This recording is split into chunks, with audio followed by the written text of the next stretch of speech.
مقصد بعثت محمدی اور اس کے نتیجے میں فرض رسالت امت وہ کیا ہے؟ وَكَذَلِكَ جَعَلْنَاكُمْ أُمَّةً وَسَطًا لِتَكُونُوا شُهَدَاءَ عَلَى النَّاسِ وَيَكُونَ الرَّسُولُ عَلَيْكُمْ شَهِيدًا۔ اب یہاں علی آیا ہے دونوں طرف۔ اسی طرح ہم نے مسلمانوں تمہیں درمیانی امت بنایا ہے، بہترین امت بنایا ہے۔ کس لیے بنایا ہے؟ آپ کوئی چھوٹی سی ایسوسیشن بناتے ہیں، اس کے بھی ایمز اینڈ آبجیکٹس مرتب کرتے ہیں، کس لیے بنا رہے ہیں؟ آپ اگر کوئی لمیٹڈ کمپنی بناتے ہیں، اس کے آرٹیکل آف ایسوسیشن کے ساتھ میمورنڈم پہلے ہوتا ہے، کس لیے بنا رہے ہیں؟ کیا کاروبار کرنا ہے؟ کیا سکوپ ہے اس کمپنی کا؟ کیا سکوپ ہے بزنس کا؟ تو تمہیں امت بنایا کیوں بنایا؟ کس لیے بنایا؟ وَكَذَلِكَ جَعَلْنَاكُمْ أُمَّةً وَسَطًا لِتَكُونُوا شُهَدَاءَ عَلَى النَّاسِ، تاکہ تم ہو جاؤ گواہ لوگوں کے خلاف، اور رسول وَيَكُونَ الرَّسُولُ عَلَيْكُمْ شَهِيدًا، اور رسول ہو جائے تمہارے خلاف گواہ۔ یہ اعلیٰ کا میں بیان کر چکا ہوں، اس لیے اب ذرا ادھر ادھر نہ ہو آپ کا ذہن کہ رسول امت کے خلاف کیسے؟ ہم نے تو آج تک یہی سنا ہے کہ رسول تو امت کے حق میں شفاعت کریں گے۔ یہ کیا بات کہی جا رہی ہے؟ امت کے خلاف، علیکم شہیدہ، تمہارے خلاف۔ اس کو سمجھ لیجئے بات کو اچھی طرح۔ رسول آیا، اس نے دعوت پیش کی۔ اب اگر قوم نے انکار کر دیا تو قیامت کے دن کھڑے ہو کر رسول گواہی دے گا، اے اللہ میں نے تیرا دین، تیرا پیغام انہیں پہنچا دیا تھا، اپنے طرز عمل کے اب یہ پورے طور پر ذمہ دار ہیں، they are accountable, they are responsible۔ یہ قرآن مجید میں 3 دفعہ آیا ہے۔ سورہ نساء کی آیت بڑی عجیب ہے اور اس کے ساتھ واقعہ وابستہ ہے کہ حضور نے ایک صحابی سے، غالباً عبداللہ ابن مسعود رضی اللہ تعالیٰ عنہ، فرمائش کی کہ مجھے کچھ قرآن سناؤ۔ انہوں نے عرض کیا حضور آپ کو سناؤں؟ آپ پر تو نازل ہوا ہے قرآن۔ فرمایا ہاں، لیکن مجھے دوسروں سے سن کر کچھ زیادہ ہی اس سے حظ حاصل ہوتا ہے۔ انہوں نے سورہ نساء پڑھنی شروع کر دی، پہلی آیت سے لے کر پڑھتے جا رہے ہیں۔ اب آپ تصور کیجئے حضور بھی گردن جھکائے ہوئے سن رہے ہیں، سارا مجمع سن رہا ہے۔ جب اس آیت پر پہنچے فَكَيْفَ إِذَا جِئْنَا مِنْ كُلِّ أُمَّةٍ بِشَهِيدٍ وَجِئْنَا بِكَ عَلَى هَؤُلَاءِ شَهِيدًا، کیا ہوگا اس دن جبکہ ہم ہر امت میں سے ایک گواہ کھڑا کریں گے ان کے خلاف، اور آپ کو کھڑا کریں گے ان کے خلاف۔ فرمایا حضور نے بس حسبک بس کرو۔ اب جو اٹھا کر سر دیکھا ہے حضرت عبداللہ ابن مسعود نے تو آپ کی آنکھوں سے آنسو روا۔ اس کو آج کی اصطلاح میں آپ سمجھیں گے پروزیکیوشن وٹنس۔ ہر امت کا رسول اس امت کے خلاف پروزیکیوشن وٹنس کی حیثیت سے آئے گا۔ اے اللہ میں نے پہنچا دیا تھا، اب یہ ذمہ دار ہے۔ They can't plead ignorance۔ یہ نہیں پلی لے سکتے کہ ہمیں معلوم ہی نہیں، ہمیں بتائے نہیں گیا۔ چنانچہ یہ جو ہے 2 مرتبہ اور وَيَوْمَ نَبْعَثُ مِن كُلِّ أُمَّةٍ شَهِيدًا سورہ نحل میں آیا ہے، وَنَزَعْنَا مِن كُلِّ أُمَّةٍ شَهِيدًا سورہ قصص میں آیا ہے۔ اتنا اہم مضمون ہے یہ۔ اس کو میں ایک مثال سے سمجھایا کرتا ہوں، آپ میں سے بہت سے کو یاد بھی ہوگا، اس لیے کہ بار بار یہ باتیں ریپیٹ تو ہوئی ہیں۔ ذرا چشم تصور سے دیکھیے، 23 برس کی محنت شاقہ کے بعد وہ وقت آیا کہ عرفات کے میدان میں 1.25 لاکھ کا مجمع جمع ہے اور حضور خطبہ دے رہے ہیں۔ یہ حجۃ الوداع ہے۔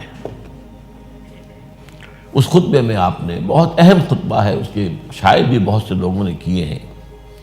اچھا ایسا بھی ہے کہ اصل میں حجۃ الوداع میں کچھ خطبہ آپ نے عرفات میں دیا، کچھ منی میں دیا، کچھ کہیں اور دیا، کچھ لوگوں نے ان سب کچھ جمع کیا ہے، کچھ نے علیحدہ کیا ہے۔ حال ہی میں کتاب چھپ کر آئی، اتنی موٹی کتاب خطبہ حجۃ الوداع میرے پاس آئی، بڑی تحقیق کی اس شخص نے، بڑی تحقیق کی۔ لیکن یہ کہ اس میں آپ نے اپنی تعلیم کے جو اہم نکات ہیں انہیں بار بار بیان کر کے، اور اس کے بعد سوال کیا الا هل بلغت، لوگوں میں نے پہنچا دیا یا نہیں؟ اور پورے مجمع نے کہا، اور یہ عام عادت کے خلاف ہے۔ صحابہ حضور کے سوال کا فوراً جواب نہیں دیا کرتے تھے، چپ رہتے تھے کہ شاید حضور بس اس کے بعد کچھ فرمائیں گے، خود ہی وضاحت کر دیں گے۔ یہاں اور عام طور پر جواب ہوتا تھا مختصر، یہاں جواب بہت مفصل ہے۔ اِنَّا نَشْهَدُ أَنَّكَ قَدْ بَلَّغْتَ الرِّسَالَةَ وَأَدَّيْتَ الْأَمَانَةَ وَنَصَحْتَ الْأُمَّةَ وَكَشَفْتَ الْغُمَّةَ۔ ہم گواہ ہیں حضور، آپ نے رسالت کا حق ادا کر دیا، آپ نے امانت کا حق ادا کر دیا۔ یہ دین آپ کے پاس امانت آیا تھا، ہمارے لیے بھیجا تھا اللہ نے۔ یہ قرآن آپ کے پاس تو امانت تھا، بھیجا تو ہمارے لیے تھا۔ آپ نے امت کا حق نصیحت، حق خیر خواہی ادا کر دیا۔ آپ نے گمراہی کے بادل، گمراہی کے اندھیارے ختم کر دیے۔ ہم گواہ ہیں۔ 3 دفعہ حضور نے سوال کیا، الا هل بلغت، اور 3 دفعہ جواب، انا نشهد انك قد بلغت الرسالة ونصحت الامة وكشفت الغمة۔ یہ 3۔ اس کے بعد اب آپ نے آسمان کی طرف نگاہ اٹھائی اور انگشت شہادت سے اشارہ کیا، پہلے آسمان کی طرف پھر لوگوں کی طرف۔ اللہم اشہد، اللہم اشہد، اللہم اشہد، اے اللہ تو بھی گواہ رہے۔ یہ گواہی دے رہے ہیں کہ میں نے پہنچا دیا۔ اسی کا نقشہ وہاں ہوگا جب امت محاسبے کے لیے آئے گی، نبی سے پوچھا جائے گا آپ نے پہنچا دیا تھا کہ نہیں؟ کہ میں نے پہنچا دیا تھا، اے اللہ انہوں نے گواہی دی تھی، میں ان سے گواہی لے کر آیا تھا، میں نے پہنچانے کا، تبلیغ کا حق ادا کر دیا تھا۔ اس کا ایک پہلو اور ہے بڑا باریک سا، جو آپ اس بات سے لوگ جو ہیں شاید اس بات کو پسند بھی نہ کریں۔ ہمارے کوئی اپنے اپنے تصورات ہیں جو ہم نے گھڑے ہوئے ہیں۔ کیا رسول سے بھی مواخذہ ہو سکتا ہے؟ سورہ اعراف کی آیت نمبر 6 ہے، فَلَنَسْأَلَنَّ الَّذِينَ أُرْسِلَ إِلَيْهِمْ وَلَنَسْأَلَنَّ الْمُرْسَلِينَ۔ ہم پوچھ کر رہیں گے ان سے بھی جن کی طرف ہم نے رسولوں کو بھیجا، اور پوچھ کر رہیں گے رسولوں سے بھی۔ ہیں تو اللہ کے بندے نا آخر۔ وَنَشْهَدُ أَنَّ مُحَمَّدًا عَبْدُهُ وَرَسُولُهُ، عبدیت پہلے، رسالت بعد میں ہے۔ اب اس کی مثال کیا ہے جو میں نے بارہا دی ہے۔ اگر آپ اپنے کسی عزیز کو پیغام بھیجتے ہیں کسی کے ذریعے، بھائی کل شام تک ذرا یہ کام ضرور کر دینا، ضرور کر دینا ورنہ میرا بڑا نقصان ہو جائے گا، وہ کام نہیں ہوا، آپ کا نقصان ہو گیا، آپ غصے میں بھرے ہوئے گئے اس کے پاس، خدا کے بندے میں نے تمہیں یہ پیغام بھیجا تھا، تم نے یہ کام نہیں کیا۔ آگے اگر وہ یہ کہتے بھائی مجھے تو آپ کا پیغام کسی نے پہنچایا ہی نہیں، آپ پتاشے کی طرف بیٹھ جائیں گے کہ نہیں؟ غصہ کہاں رہا؟ اب غصہ کس پر آئے گا؟ اس پیغامبر پر۔ اللہ کے بندے میں نے تیرے ذمہ یہ کام لگایا تھا، تو نے نہیں پہنچایا، میرے رفتار کے ذمہ دار اب تم ہو۔ یہ ہے وہ ٹرائنگل۔ ہم پوچھیں گے رسولوں سے بھی تم نے پہنچا دیا تھا کہ نہیں؟ اللہ ہاں، اللہ کہ اللہ جانتا ہے، لیکن یہ تو ہے نا جیسے کہا جاتا ہے کہ justice should not only be done, it should appear to have been done۔ ویسے تو اللہ کے علم میں ہے میں نے کیا کیا، آپ نے کیا کیا، حساب کی ضرورت کیا ہے، حساب کتاب کی ضرورت کیا ہے؟ کیا اللہ کے علم میں نہیں ہے؟ ہر شخص کچھ لے کر آیا اللہ کے علم میں، لیکن نہیں، justice has to appear to have been done۔ آؤ لاؤ، کوئی تمہارے پاس اگر عذر ہے لاؤ، پیش کرو، دلیل ہے تو لاؤ، ہاتھوں برہانہ کرو۔ تو اس میں اب رسولوں سے پہلے پوچھا جائے گا، یہی اسی کا نقشہ ہے سورہ مائدہ کے آخر میں، اے عیسیٰ ابن مریم کیا تم نے کہا تھا ان لوگوں سے کہ مجھے اور میری ماں کو بھی اللہ کے سوا خدا بنا لینا؟ کس قدر سخت انداز میں، پرجلال انداز، انت قلت للناس، وہ کہتے ہیں اللہ میں نے ہرگز نہیں کہا، میں نے تو وہی کہا تھا جس کا تو نے مجھے حکم دیا تھا۔ تو یہ ہے اصل میں شہادت۔ شہادت دنیا میں ہے دعوت، تبلیغ، بات پہنچانا، جو بات کہہ رہے ہیں اس کا نمونہ پیش کر کے حجت قائم کر دینا۔ اگر انفرادی بات کہہ رہے ہیں تو انفرادی شخصیت میں اس کا نقشہ پیش کرو، اگر اجتماعی بات کر رہے ہو تو اجتماعی کا نظام قائم کر کے پیش کرو۔ یہ ہوگی حجت، یہ ہوگی شہادت، یہ ہوگی گواہی۔ اگر یہ نہیں کرتے تو دوسروں کی گمراہی کا وبال تم پر آئے گا.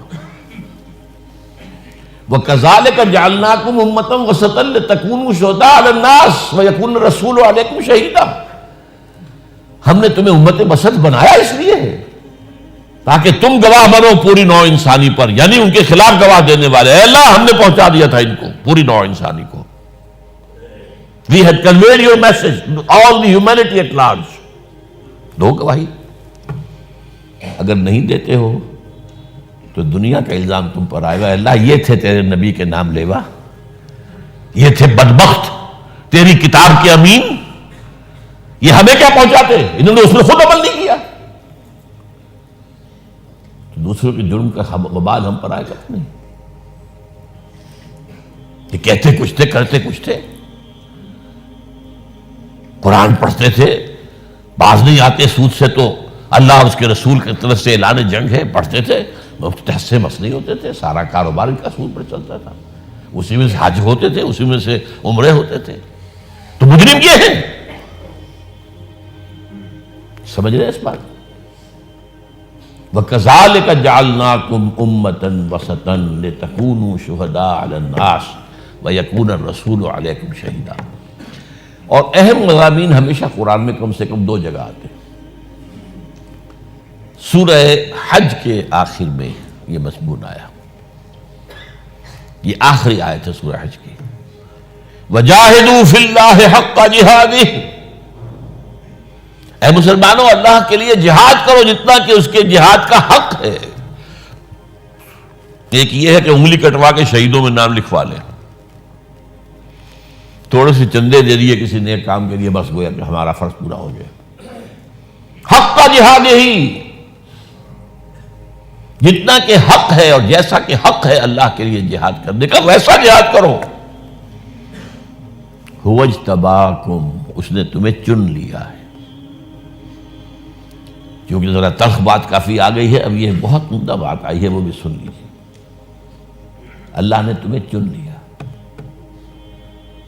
یہ جو یہودی کہتے ہیں we are the chosen people of the lord, یہ لفظ صحیح ہے. اللہ امتوں کو چوز کرتا ہے. اجتباع کے معنی کیا ہے؟ چن لیا. اس کے ہم وزن ایک لفظ ہے اصطفیٰ. محمد مصطفیٰ، احمد مجتبیٰ. استفاء کے معنی بھی پسند کر لینا، چن لینا. اجتماع کے معنی بھی چن لینا. ان میں فرق کیا ہے؟ ایک ہے کسی کا اپنی پسند کی بنیاد پر کسی شے کو لے لینا. ایک گلاب کا پودا ہے، 10 پھول لگے ہوئے، ہر ایک کی اپنی ایک شان ہے. کسی کا دست حنائی ایک پھول اس میں سے توڑ لیتا ہے. It is his choice, his or Hare choice. یہ چوائس ہے. یہ ڈیپینڈ کرتا ہے آپ کے ٹیسٹ پر، آپ کے ذوق پر، آپ کے مزاج پر. ایک ہوتا سلیکشن. ہاکی کی ٹیم باہر بھیجنی ہے، اب سلیکشن ہوگا اس کے لیے. وہ پسند ناپسند کی بات نہیں ہوگی، اس میں تو سلیکشن ہوگا. یہ سلیکشن ہے اجتباع، وہ چوائس ہے استفاء. اور سورہ حج کے آخری رکوع میں دونوں لفظ آئے ہیں. اللہ یصطفی من الملائکۃ رسلا ومن الناس. اللہ پسند کر لیتا ہے فرشتوں میں سے بھی اپنے رسول اور انسانوں میں سے بھی. اب یہاں لفظ جو ہے رسول فرشتے کے لیے آیا ہے، بڑا عجیب ہے. یہ دو لنکس ہیں رسالت میں. اللہ سے لیا فرشتے نے، پہنچا دیا رسول کو، رسول نے پہنچایا لوگوں کو. تو یہ اللہ سے اور عوام الناس تک بیچ میں دو لنکس ہو گئے. اللہ یصطفی من الملائکۃ رسلا، فرشتوں میں سے جبریل کو چن لیا، انسانوں میں سے محمد کو چن لیا، یا موسیٰ کو چن لیا، یا عیسیٰ کو چن لیا. یہ ہے استفاء. اللہ یصطفی من الملائکۃ رسلا ومن الناس. یہ دو لنکس بیچ میں ہوئے.